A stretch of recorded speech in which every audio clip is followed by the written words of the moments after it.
ধরুন আপনি একটি লারাভেল প্রজেক্টে কাজ করছেন আর আপনাকে বলে দেওয়া হলো একটি অ্যাডমিন প্যানেল বানাও। আর হ্যাঁ, সময় খুবই কম। এখানেই ফিলামেন্ট আপনার জীবনকে বদলে দেবে। ফিলামেন্ট হলো লারাভেলের একটি সুপার হিরো টুলকিট, যা আপনাকে মিনিটের মধ্যে advance super customisable admin panel বানাতে সাহায্য করবে। আর হ্যাঁ, এটা এতটাই সহজ যে আপনার চায়ের কাপে চুমুক দিতে দিতে কাজ শেষ। তো আজকে আমরা শিখব কিভাবে ফিলামেন্ট ইনস্টল করা যায় লারাভেল 11 এবং এর মধ্যকার অ্যাডমিন প্যানেল কিভাবে কাজ করে আমরা ওগুলোও দেখব। শুরু করার আগে নিশ্চিত করুন রিকোয়ার্ড সকল কিছু ইনস্টল করা আছে কি না। তো এই ক্ষেত্রে আমাদের অবশ্যই কম্পোজার ইনস্টল থাকতে হবে গ্লোবালি, লারাভেল প্রজেক্ট 9 থাকতে হবে, নোডজেস অ্যান্ড npm ইনস্টল মাস্ট থাকতে হবে। তো চলুন এবার ইনস্টলেশন প্রসেসে যাওয়া যাক। ফিলামেন্ট ইনস্টলের জন্য আমরা ফিলামেন্টের অফিসিয়াল ডকুমেন্টেশন দেখব, ফলো করব।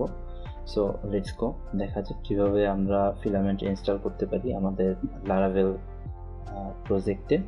তো ওদের কিছু রিকোয়ারমেন্টস আছে, যে জায়গা হচ্ছে পিএইচপি 8.1 ক্লাস থাকতে হবে, লারাভেল 10 ক্লাস থাকতে হবে, লাইভওয়্যার, এগুলো অটোমেটিক্যালি হয়ে যাবে অ্যাকচুয়ালি। তো আমরা দেখি কিভাবে ইনস্টল করা যায়। তো আমি পূর্বে থেকেই আমাদের লারাভেল একটা প্রজেক্ট ইনস্টল করে রেখেছিলাম। তো দেখি কীভাবে আমরা এখন শুধুমাত্র ফিলামেন্ট ইনস্টল করতে পারি। Let's go. তো আমি কমান্ড নিয়ে আসছি ওদের অফিসিয়াল ডকুমেন্টেশন থেকে। তো এটা ওর মতো টাইম নেই, আমরা যাই এখানে। তো ফিলামেন্টের কিছু ইন্টারেস্টিং ফ্যাক্ট আছে, যে জায়গা হচ্ছে অনেক সময় আমরা চিন্তা করি যে প্রি ডিফল্ট যদি অ্যাডমিন প্যানেল বানানো থাকে, এই ক্ষেত্রে আমরা কয়টা প্যানেল বানাইতে পারবো, যেরকম হচ্ছে অ্যাডমিন প্যানেল একটা, ইউজার প্যানেল একটা, এরকম তো করতে পারবো না। জিনিসটা আসলে এরকম না। ফিলামেন্টে আপনি যত ইচ্ছে তত অ্যাডমিন প্যানেল বানাইতে পারবেন। যেরকম হচ্ছে আপনি যদি রোল ম্যানেজমেন্টের কথা বলেন, অ্যাডমিনের জন্য একটি, ইউজার প্যানেল একটি, আরেকটি হচ্ছে কাস্টমার প্যানেল, এরকম যদি আমি মাল্টিপল ড্যাশবোর্ড অথবা প্যানেল বানাইতে চাই, এক্ষেত্রে আমি এই জায়গা থেকে বানাইতে পারবো খুব ইজিলি। তো এটাই আমরা দেখব, দেখি কতটুকু ইনস্টল হয়েছে। তো it will take some time, so let's C.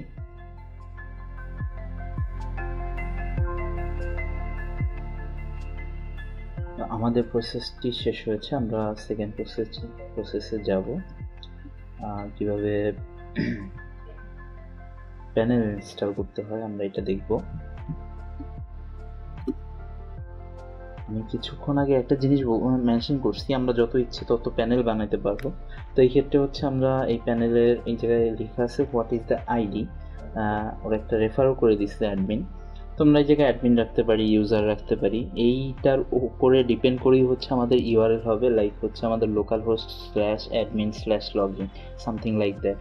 আবার হচ্ছে এটা চেঞ্জ করে যদি আমরা ইউজার দেই, it will be like local host /user/login, এরকম কিছু একটা হবে। তো আমরা এখন অ্যাডমিন দিয়ে কাজ করব। তো আপাতত আমরা কোনো লাভ দিচ্ছি না ওদের। ওকে, আমরা মোটামুটি এই জায়গায় কাজ শেষ আমাদের এটা। তো এরপরে হচ্ছে আমাদের একটা ইউজার ক্রিয়েট করতে হবে ফর দিস অ্যাডমিন অ্যাক্সেস।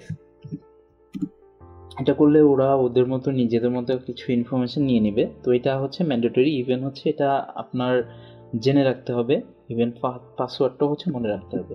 তো আমি আমার নাম দিচ্ছি, আপাতত একটা ডেমো ইমেল দিচ্ছি, আমি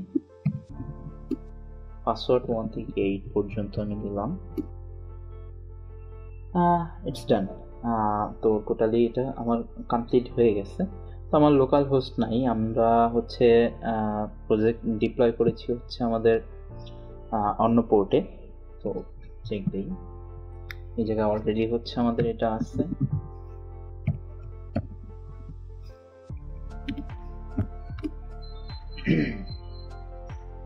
এই তো আমরা একটি সুইট অ্যাডমিন প্যানেল পেয়ে গেছি, লগইন প্যানেল অ্যাকচুয়ালি। তো আমি আমার ডেমো মেইলটি দিয়ে আমি লগ ইন করার ট্রাই করব, যে কি পেলাম। সাইন ইন, মাঝে মাঝে এটা অনেক সময় নেয়, বাট আমি কিছু অপশন অফ করে রাখছি। তো আমরা পরবর্তী কোনো এক সময় ভিডিওতে দেখাবো ফিলামেন্ট কিভাবে অনেক ফাস্ট করা যায়। তো এই হচ্ছে আমাদের অ্যাডমিন প্যানেল। তো আমরা সাকসেসফুলি ইনস্টল করতে পেরেছি। তো আমরা নেক্সট ভিডিওতে দেখব ফিলামেন্ট সিরিজে কীভাবে ক্রুট করতে পারি, কিভাবে কাস্টমাইজ করতে পারি সম্পূর্ণ ড্যাশবোর্ডটা। এরপরে হচ্ছে কিভাবে অ্যানালিটিক্স অ্যান্ড চার্টগুলো আমরা এই জায়গায় বসাতে পারি, সবই দেখব ইনশাল্লাহ। সবাইকে ভিডিও দেখার জন্য ধন্যবাদ। সবাই লাইক করবেন, কমেন্ট করবেন এবং সাবস্ক্রাইব করে আমাদের সাথে থাকবেন, আমাদের চ্যানেলকে সাপোর্ট করবেন। ধন্যবাদ।